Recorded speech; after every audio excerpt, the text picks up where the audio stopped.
So I really appreciate you guys all coming out here. I want to take a few minutes and introduce a very good friend of mine and a colleague and just a trusted associate, which is Wolfgang Schoenfeld. Let me tell you a little bit about Wolfgang. I've worked with a lot of doctors, a lot of researchers, a lot of inventors over my years in biotech and pharmaceuticals. And my experience has always been with these guys, and any of you that have experience with this, is that a lot of these scientists are worse than fashion models. I mean, they're a group that are temperamental, they're difficult to work with, they always want to do things a certain way. And when I met Wolfgang, I went, this guy he breaks the mold. He is one of the most genuine, intelligent, well-spoken, and very interested in bringing things to the market, and he's willing to do what it takes to get them there.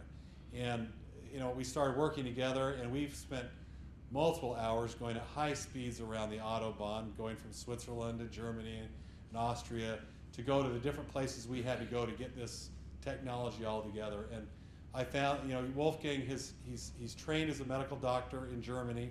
His father, he comes from a kind of a pedigree of physicians. His father was one of the physicians for the German Olympic team in the Munich Olympics in '72.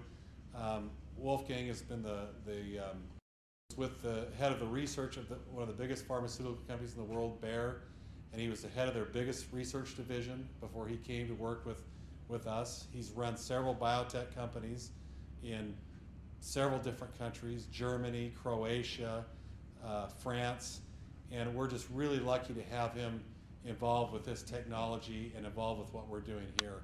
So I'm going to turn the rest of the time we have here to hear about the technology over to Dr. Wolfgang Schoenfeld.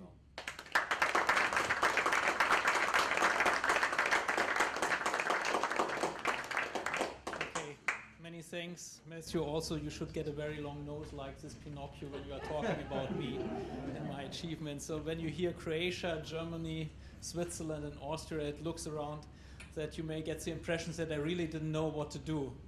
And actually that's true. I'm somewhat addicted to research, and keep one thing in mind, and we will see it later during the talk. We are not talking about search, we are talking about research. So it is there, someone else has already decided to find it, and we are redigging many things. And that's actually a part of the game, what we are here doing. So what I will try to do, and I'm really grateful that you sacrifice the NBA finals and not do it when the German soccer team is playing tomorrow, so I hope I can see this at least. I will try to do in the first part to give you a little bit of a background of the technology and the story behind it, why I'm so interested in this and doing various things in biotech, mainly directed to individual molecules.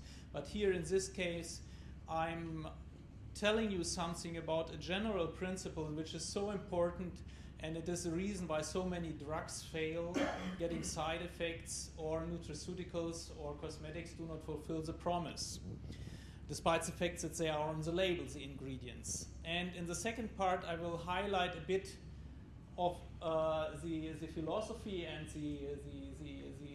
the beauty of the products which you have here, and I want to help you to better understand why we put certain things together and why we left other things aside. And what I would like to ask you is also, I know that it's a pretty diverse group here. We have people who are in the medical business, here are people who are in the healthcare business, and some people who are really interested and take it as a real business. So please interrupt me when you don't understand anything and when I'm going too beyond the scope of everything, because I get inflamed about what I'm doing, you will realize it.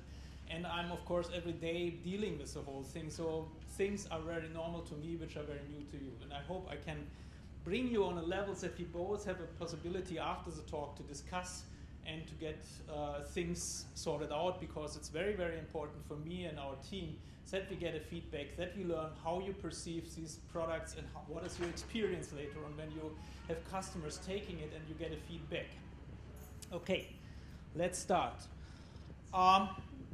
As already mentioned, the hallmark of the technology is one specific term which is here mentioned. It is the delivery of important ingredients and nutraceuticals to the body. We come later on to the principles of this, but let's go a step backwards and let's look from the evolutionary point of view. And it's very obvious for you, you see it in the background. The only thing what is there served is water, because it's the most important thing what you need in your life. You may starve for certain weeks without food, but you will starve only for some days without water. Because essentially all our metabolism, everything what we are doing, whether it's our muscle cell, whether it's our bone, whether it's our brain, everything functions in water. There's not any physiological process which has not at least participation of water. And evolution has made the system optimized for the water environment. Meaning also all what we eat, what we take up, is primarily optimized so that it is soluble in water. Which is true, as we all know, when we put in salt into water, it's immediately dissolved. It is true for small parts of proteins like amino acids, and it's true for sugars. You can dissolve them easily, but try to do it with olive oil, try to do it with butter, try to do it with certain vitamins like vitamin D, like vitamin E, like vitamin A or beta carotene. You will not see that this works. And frankly saying, if you look what you put into your mouth, let's assume this would be 100%.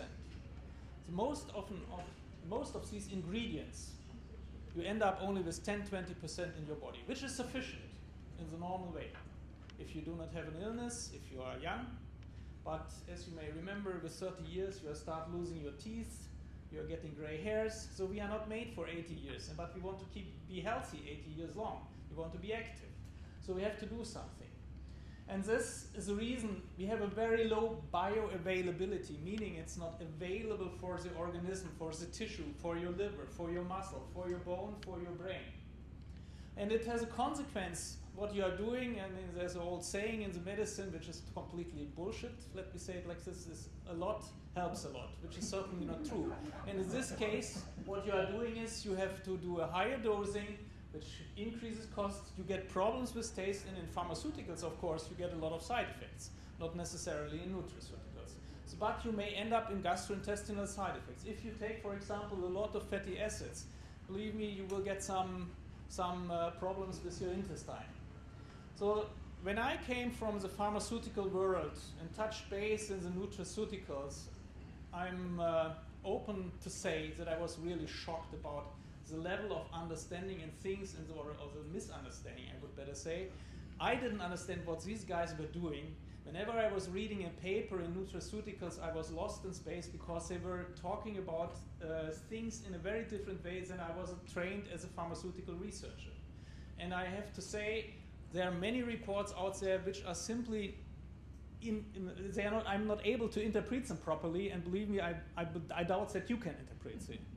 So because they are the many statements given with the best intention sometimes, but they lack the level of understanding which is required to understand what we do when we take in nutrition or when we take in nutraceuticals. And I would try to sensitize you a little bit on this, because that's the key message. It's not something that Matt was already saying, that you can easily go to Cisco, Walmart, or whatever, put it into the shelf and everybody will grab it.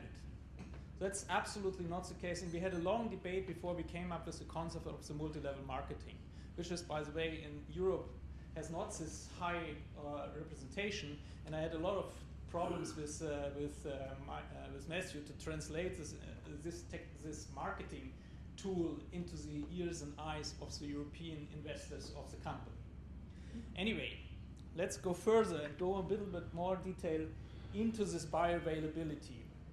As I told you, everything is optimized for water-soluble compounds, and there are only here a number of compounds cited which are having an impact on this low bioavailability, like vitamin A or beta-carotene, but it ends up also in a lot of natural remedies.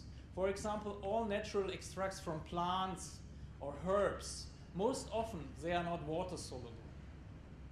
And by the way, 90% of the pharmaceutical ingredients made by chemists, they behave like stones, not like sugar. And you have the same problem also on the skin. The skin is a bit different than the intestine. But in principle, it affects also. Imagine you have a compound which is not soluble and it crystallizes. Do you want to have sandpaper on your skin when you rub it in, when the water is evaporating or the alcohol in which it is diluted? So there's the same problem, and you have even there much higher problems with the light stability and the penetration through the skin. So bioavailability is really the key, because you want the maximum effect of that what you put in. Okay, let's go a bit into biochemistry, and I'm sorry for the experts here, the physicians who know all the things which I'm highlighting here, so I try to make it very simple.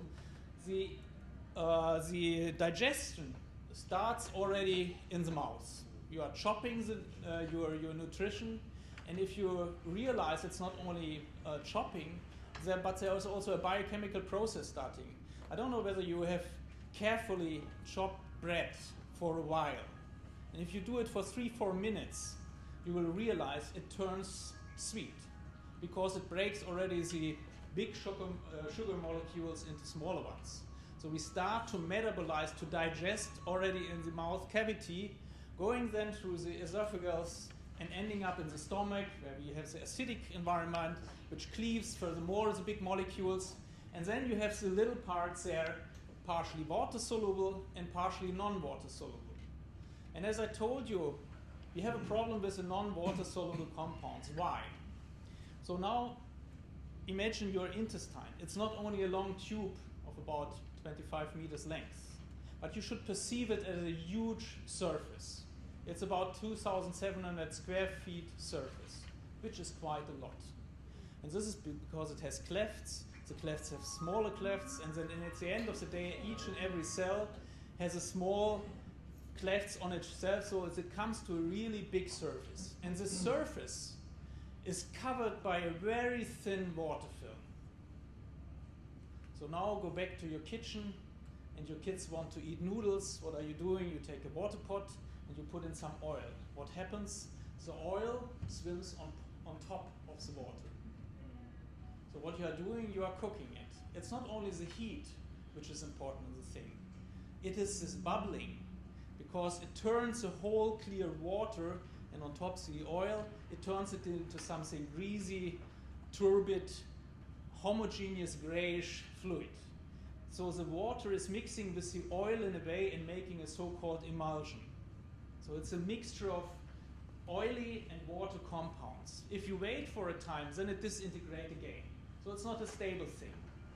So, but you get certain things diluted in water. And our body is even optimizing this system by itself by the help of one organ which you, eventually in your mindset, you think negative about it, but it's essential for your life. It is a bile, the gallbladder. You need the bile salts to digest water insoluble fatty components. Because what the bile salts are doing is that what you are doing in the household when you clean your kitchen and when you clean your dishes.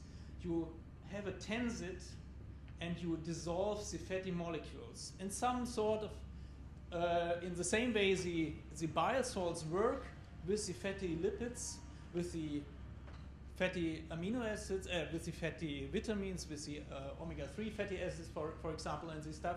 And they surround these fatty molecules with a hull, with a small cage, which from the outside is water soluble.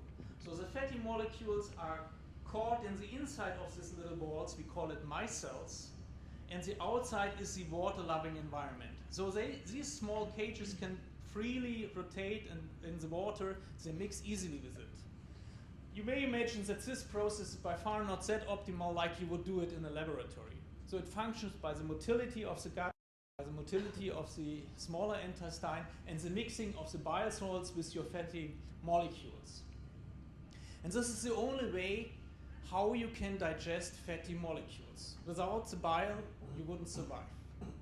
Because, of course, we are not consisting only out of water, it's 80%, but if it would be only water, with each and every rain shower, you would fall apart. So obviously we don't do this. We have some lipid-like structures which hold us together. The important thing is, and here is a sketch of a micelle, you have the fatty molecules in the inside, These blue bowls here are indicating the water-loving area, and they can freely go into this water environment. And remember, I told you every cell in the intestine is covered by the water film. So with these little micelles, you can penetrate this water film, and you come in proximity to your cells of the intestine, and from the cells of the intestine, the micelles are taken up and deliver the ingredients to the organism via the blood and the lymphatic tissue. So the whole thing is making, imitating the fat, the water solubility by forming these cages and delivering it to the contents and to the cell of the intestine, and from there into the organism. So this is a process which works every day into your body. It works especially well when you start eating a fatty meal. This is a signal in our body to secrete these bile salts. So if you want to have a good effect on fat-soluble vitamins, you should eat this with a fatty meal. That's the optimal procedure if you don't do anything else. As we all know, we shouldn't eat that much unhealthy fats, so we have to do something else if we want to do a bit more for our health. And that's where our technology comes into game. What we can do is we can form this type of micelles. We can, in our laboratory in Davos, we can make this, we can take vitamin D, for example, vitamin E, or omega-3 fatty acids, and we can make these cages in a big pot, and it's then stable. So I wouldn't be here if this would be the whole story, because micelles are out there for 40, 50 years. That's really not the issue. The problem is, and now let's go a little bit deeper into the science, is the micelles are not a stable cage. They exchange their parts, their molecules with the environment. It's a constant part going here out to another micelles going back. And everything is fine as long as you have a high density of micelles, because then they can exchange between different micelles the individual parts of this micelle. However, when you start diluting the whole thing, you see that the micelles start shrinking, they are partially starting disintegrating, and if you go further, they lose their contact, and there's one point which is called critical micelle concentration, which is a physical phenomenon. You cannot avoid it. And if you go below this critical micelle concentration, your micelles completely fall apart. Which is, for the micelle, it doesn't matter, because we are not interested in the micelle itself. We are interested in the content of the micelle. What happens with the content? The content is water insoluble. It will fall out. It will sediment. It will swim again on the water film. It will not penetrate to the water film, to the cells. It cannot be taken up. This instability makes the whole process worthless. And now we come to our patent. Our technology is making micelles which are stable beyond this critical micelle concentration. Why is this so important? Coming back, what I told you, our intestine is not only a long tube, it's a huge surface. And if you dilute your little molecules and micelles over the whole surface, you are definitely below the critical micelle concentration. And then the micelle fall apart and you don't have anything working out. So what we can do, we can stabilize with our patented technology the micelles, that they stay stable when they are diluted, that from the beginning to the end of the digestion we can take them up and we get everything into the blood. Give you some examples. I can talk a lot, and I had a long time to make really decisive experiments to figure out that we are not only giving promises, but we have some real examples. And I give you one recent example, which is out of the pharmaceutical business. So we're having a project with a partner company. We are trying to make one molecule give them a higher bioavailability because it was not dissolvable in almost anything. It was a typical stone. And we worked really for 3 months making 300 different approaches how to get it dissolved and how to get it formulated. Finally, we achieved it, and we could make some mouse studies in an independent contract research organization. And you see here, if you take the material unformulated, you have a very low uptake. If you use our technology, you get about a 10-fold higher increase. I have to say that is only a prototype, so I'm sure we can improve it, but already getting this high bioavailability is sufficient to achieve the effects in the body. So this is an example out of the pharmaceutical world. And now let's have an example out of the Viz world. Matthew has figured out this wonderful slide. When I saw it the first time, I thought, well, what is this? Well, it should represent a swarm out of krill. I don't know whether you know what is krill, but krill are the little shrimps in the Arctic Ocean where they are abundantly present, and they are the main meal for the whales. So they suck in all the water, and they spill out the water, and the krill stays inside. And something is wrong here, it's not orange. And I will tell you in a moment why it's not orange. So the krill, like the fish oil, what you can extract out of this, is a very important stuff. And the whole story started in the 50s of the last century, when the people realized that Inuit have a much lower rate of inflammation, like arthritis, and chronic heart diseases, cardiovascular problems. And the world was reasoning, what is behind the story? And they figured out it must be related to the nutrition of this Inuit. And of course, when you have nothing else than fish and krill, there must be something in this. And they started to analyze it. And what was the outcome of this research is that indeed in this krill oil and this fish oil are certain components which we later on gave the term omega-3 fatty acids. It's a matter of how to describe it, the chemical nature of this. And two of them are very important. And the names are icosapentaenoic acid and docosahexaenoic acid. Who can repeat it immediately? Let's stay with EPA and DHA. I think it's much simpler, and it should tell you these are the omega-3 fatty acids, these little words here. And they are in relation to something which we have in our body cells. In each and every cell of our body has one other quite similar molecule, but fundamentally biologically different, which is called arachidonic acid, AA. I spent 8 years of my time on the metabolism of arachidonic acid. I sacrificed I don't know how many weekends, nights, because we were doing clinical trials in septic patients and polytraumatized patients, where we were analyzing the mechanism of arachidonic acid. Arachidonic acid, upon contact with bacteria, for example, your white blood cells release the arachidonic acid out of their lipid membranes and converts them into very strong, powerful inflammatory mediators.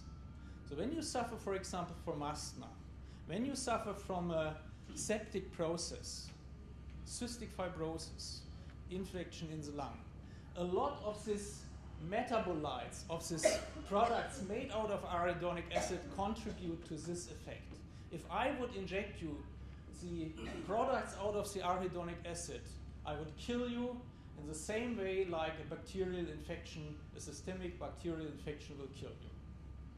So, why I'm telling you so much about the arachidonic acid?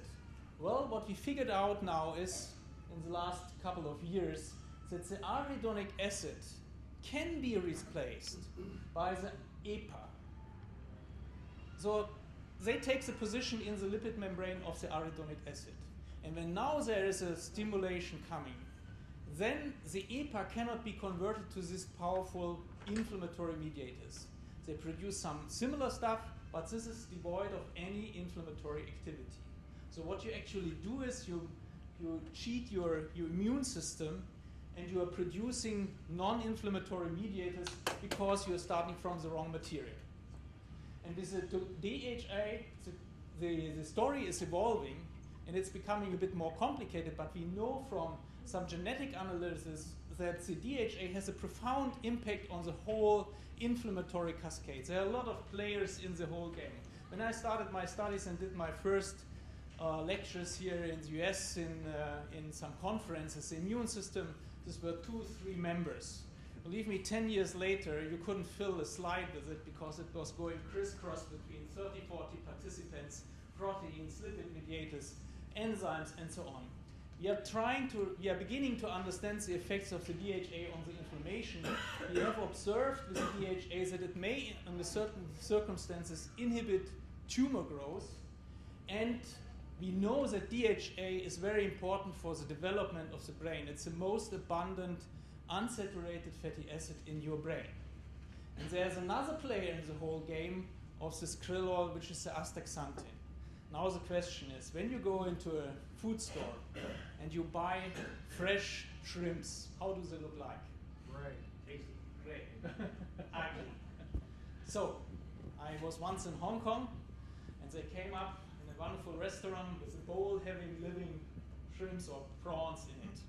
And they were all swimming in Chinese wine.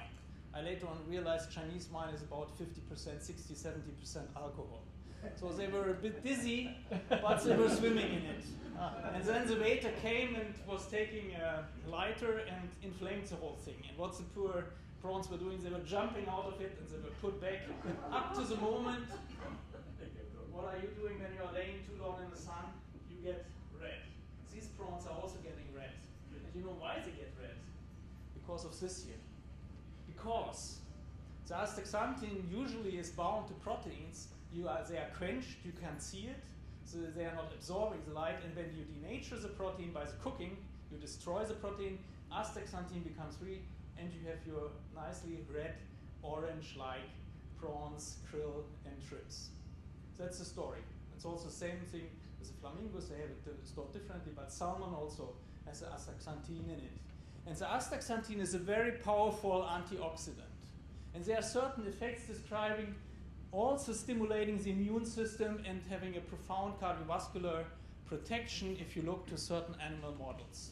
These are all ingredients of this krill. Why I'm stressing the krill in contrast to the fish oil? Because krill oil is having a much higher homogeneity. In our laboratory, we always try to make fish oil water soluble. And when we achieved it, we ordered another bigger tank of fish oil, and they came up with a complete different. And we had to start again and again. With the krill oil, we can ensure that it is very homogeneous material, and it has also some other advantage over the fish oil. Chemically, I don't want to touch it here. Okay, let's go back. Krill oil. Great. You can protect your heart. You get your inflammation down-regulated. However, have you ever eaten krill oil? Don't do it. We did it. I tell you, it's awful. It tastes and smells, and you have it on your hand. It's as if you have taken 10 cigarettes without smoking and putting them out. And when you have it on your tongue, you can't stand it. And the recommendation is take please 1 to 10 grams of this per day. I promise you, only when you are Inuit and you have nothing else to eat, you will stand this. Nobody of us can stand it. And it makes you lonely because of the smell and the bulbs. Okay, we thought, okay, now we have finally with the krill oil a source by which we could one time develop the thing and then we have it done forever, which later on turned out also not to be really true, but we can deal with it. And then we said, okay, our myceliation technology, we have no clue how it will work, and by the process in the technology, we cannot use pure krill oil and making pure myceliation, so we dilute it automatically. So we came up with an amount in our dosing of 400 milligram, so 0.4 gram instead of 1 to 10 gram or 20 gram. And there's a pretty low amount of EPA and DHA in it. And we're thinking, oh, I have no clue, how good will we be? Will this be really taken up? Do we see an effect when we dose this? Because we were afraid to dose it higher. So it's about factor 10 to 20 or even more or less than it is the recommended dose in all the literature regarding fish oil and DHA and EPA. So what we did in Europe, we took 5 top athletes, soccer players of course, because we are not so good in American football. And we gave them 28 days a solubilizate of the krill oil, blended with certain other things. And then we determined in the blood the arachidonic acid and the EPA, because we wanted to know, do we see this? Do we see changes? And then we thought, okay, my experience, wonderful pharmaceutical research, we do blood cosmetics, we do a lot of things, we observe what we want to observe, but has it really biological meaning? Is the patient, is the one who takes this does he profit in a biological sense of it? And we came up with the idea to measure one important parameter, which is called stress index.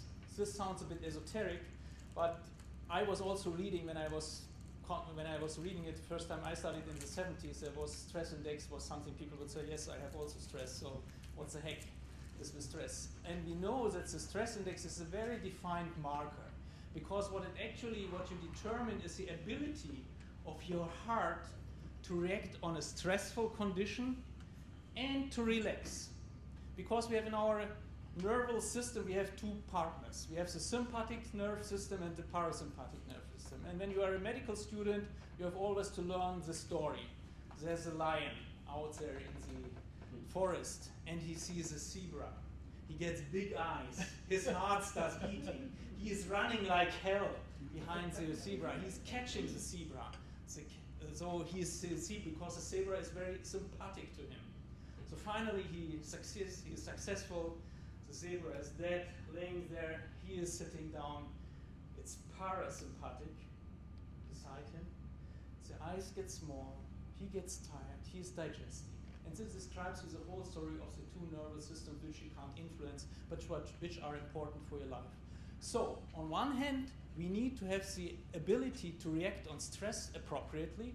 If there is a dangerous moment, if we have to run, if we want to win, we want to be powerful. And on the other hand, we have to relax, because if we don't do this, and unfortunately we lose this over time. We are running like the hamster whole time, and we do not stop anymore. And this has dramatic consequences for the cardiovascular system, for your healing system, for your immune system. There are numerous studies out there indicating this. So we took this marker and we thought, okay, when the krill oil is having a protective effect on the cardiovascular system, we should see it. And indeed, here you see the ratio between arachidonic acid and icosapentaenoic acid, EPA. And you see a clear decline over 28 days. So in the blood, the EPA was sufficiently present, despite the fact that we have much lower amount in our dosing. And more interesting was the drastic reduction of the stress index. Keep in mind, I had no other possibilities to show it to you. This is a logarithmic scale. So it's factor 10, factor 10, factor 10. You see the drastic decrease in these volunteers in the stress index. So we could prove we do not only make blood cosmetics, we get a nice bioavailability, but we got also a drastic biological effect, which convinced us to make one product which will be rolled out hopefully very soon, because now we have the problem. We have the problem on the one side of the ocean, of the Atlantic, because in Europe we have a different taste and smell empathy. So we were totally fine. The soccer players, they didn't realize that they were eating krill oil because it was blended with orange oil and everything was fine. And when we later on adapted the whole process here to US, we had to realize we are using here different ingredients, starting with natural extracts like orange oil. The orange oil I get in Europe is completely different, believe me, than the one I get in US, and I can't go forth and back and do these things. So we spent an awful amount of time now to optimize the smell and taste of this super omega. Otherwise, we would have been done already 3 months ago, because the whole concept of the product is ready. My colleagues here in St. George and the ones who were testing it in Utah, in Salt Lake City, we were busy getting the optimum result on the smell and taste, because one thing is very clear as someone who is in medicine: if you cannot convince someone to take a certain medicine on a long-term base, then the effect is null. And many diseases or many treatments fail because people simply put it aside. Okay, I hope I show you that the technology indeed delivers the promise, and we can do it with a much lower amount of material than it's usually required. And that's was highlighted already by Matt. If I cannot educate you, and if you go out of this meeting do not understand because of the term of bioavailability and what the technology can do, then the Cascos, the Walmarts, and these people will take and eat this type of stuff because they are seeing that there's 100 milligram versus 10 milligram, 1000 milligram versus 100 milligram in it of an ingredient, and they do not realize what they really get. You can eat 2 grams of Q10.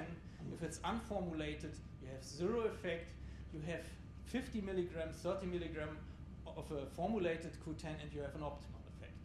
So that's the story behind. And now, Did the soccer players win?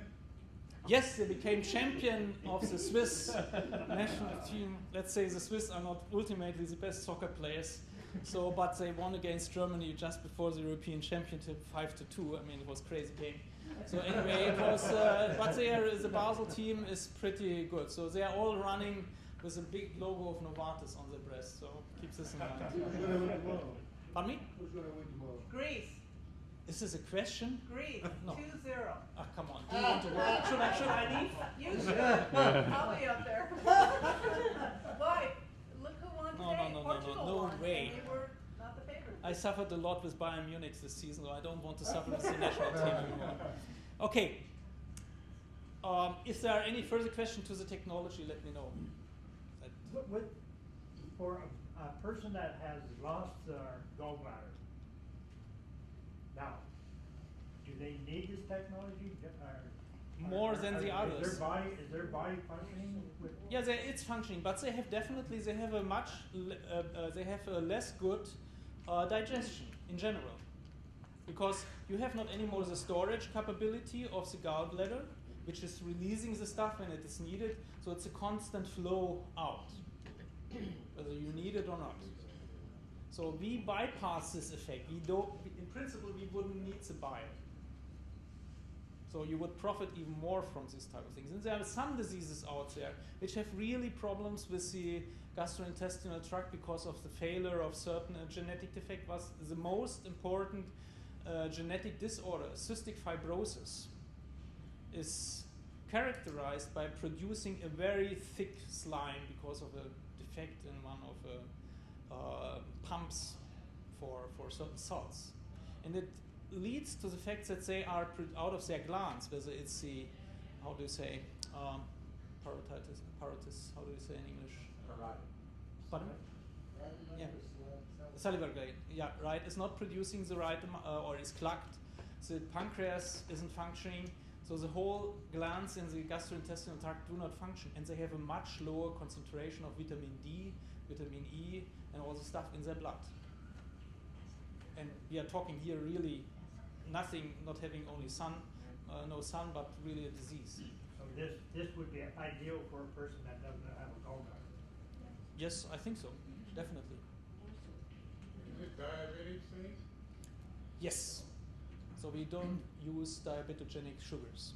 And there are some ingredients which have a positive effect on diabetes, like the Q10.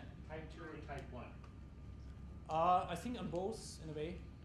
I mean, it's a story which I cannot let's say, fully explain at this stage. Let me say it like this: the nutraceutical world functions completely different than the pharmaceutical business. And if we adapt our knowledge from pharmaceutical one-to-one to nutraceuticals, as we do, we fail. For example, let's take an example of a complex natural extract. For thousands of years, we know it functions. It's called Propolis. I don't know whether you know this. The bees are producing a resin by their own means, and they are going out when it's hot. There's a certain bee population in a whole kingdom of bees picking up resins from trees, and the resin is very, very sticky. It is completely undissolvable in water. And the resin is taken up by these bees. They mix it with their own fluids, and then they put it out again. And mainly they do it in the beehive to seal the beehive that no water is going in. On top of it, it has a very, very strong antimicrobial and immune stimulating effect. Imagine the following. In a beehive, there's a mouse. It will be immediately killed, but the bees will not take out and put the corpse out. It stays there. What it only can do it to seal it and to kill the bugs in it, the parasites, the fungi, the bacteria, and the viruses which are brought to this beehive. And the propolis is exactly doing it. And the Greek knew it. They took this and smeared it around on wounds, and they could clean the wounds by this. However, you can go out, Google on Propolis. Everybody is happy. Everybody will sell you Propolis. The only problem is that it is not taken up because it's a resin. The only thing what you could do is you can dissolve it in alcohol. Okay? That's Propolis in whiskey. I would enjoy it. I don't know whether others would enjoy it. But mainly the effect on the systemic level is not evident. However, we know that Propolis is very potently killing viruses. And I give you later an example to this. So coming from Propolis, there's effects on diabetes. And the problem is Propolis consists out of 70 to 90 different ingredients. And I have worked in bio company for 2-3 years and dealing with natural extracts. I mean, I felt like a kid at the beach. You take the sand, you have it between your kids, and it's going, and you try to isolate the active principle. You are getting less and less and less, and at the end of the day, you have only inactive things in your hand because it's a mixture which works. So how to explain the FDA 70 different components where you would have to test pharmacokinetics, pharmacodynamics? Forget it. It will never become a medicine. And that's the problem what we are suffering in nutraceuticals, how to explain certain things. It is sometimes only hypothesis, sometimes in animal models. And if you have, and mostly people try then to adapt the pharmaceutical knowledge, testing only Q10, testing only vitamin E, testing only vitamin A. Show me one product where you have only this one in. You always go in mixtures, naturally, or you want to go in mixtures because you don't want, let's say at the end of the day, at least we don't want to give you 50 different pills and put in labels. This is for Wolfgang Schönfeld, 5 from the green ones, 6 from the red ones, 2 from the blue ones. This will not work on the mass production. Not on a Right. So we have to be careful in our understanding. We have to go step by step. And now it's very important for me that we get the feedback from you, what you experience with these products, which I will introduce to you. We need to know what your what the volunteers, what the people who take it, how they react on it. We need to know whether they profit from it. So we will have a constant exchange of information, I hope so, that we learn how good our products are really, because they are new. They have a long history already in Switzerland because we are selling it out of the pharmacy, the predecessors, but they're slightly different. These are the new products based on the experience we have there, which have to give the promise back to the one who invented it. I will introduce you in a second to them. And of course, we want to give the volunteers and the one who take it the best what we could do. As Matt has already said, it's a Swiss technology. Okay, the Swiss are very particular people. So we have the laboratory in one of the most expensive places in the world, I can tell you, in Davos, as we said, in 1,800 meters height, and you have to go around. And it's a pretty famous town regard to the health business. So it has the highest density of clinics in Europe.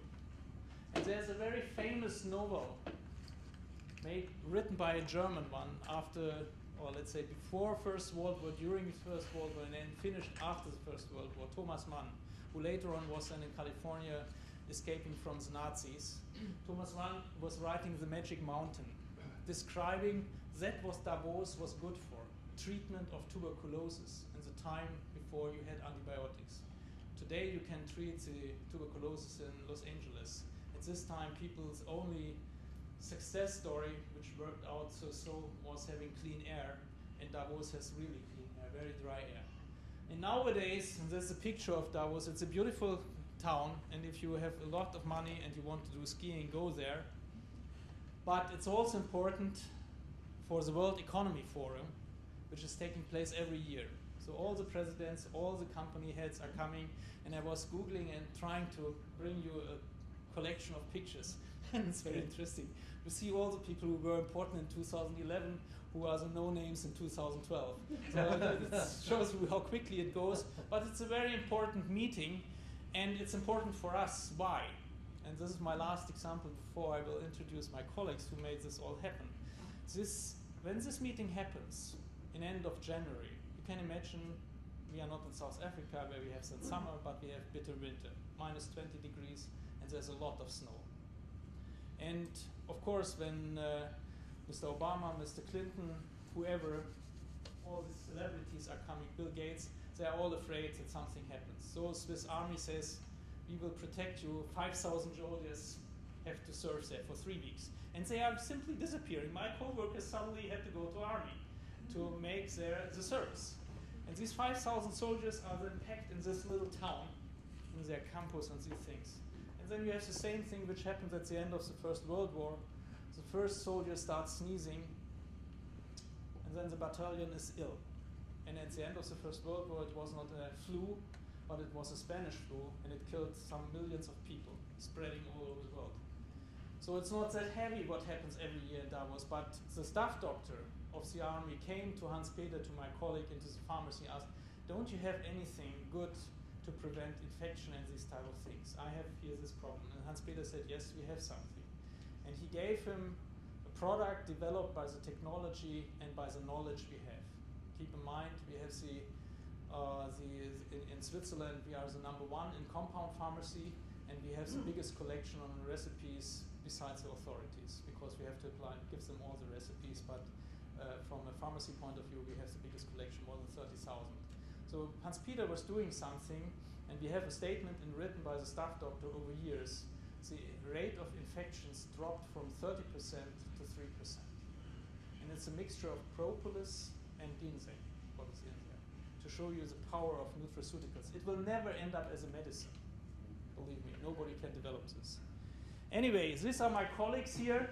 You can't see them. I hope I will have bigger pictures that you can see in Hans-Peter in front of the big pot where we do the solubilizates, the core, which we dilute later on into products. That is Peter Koller. He's the head of production. He's a cook. Very important, I tell you.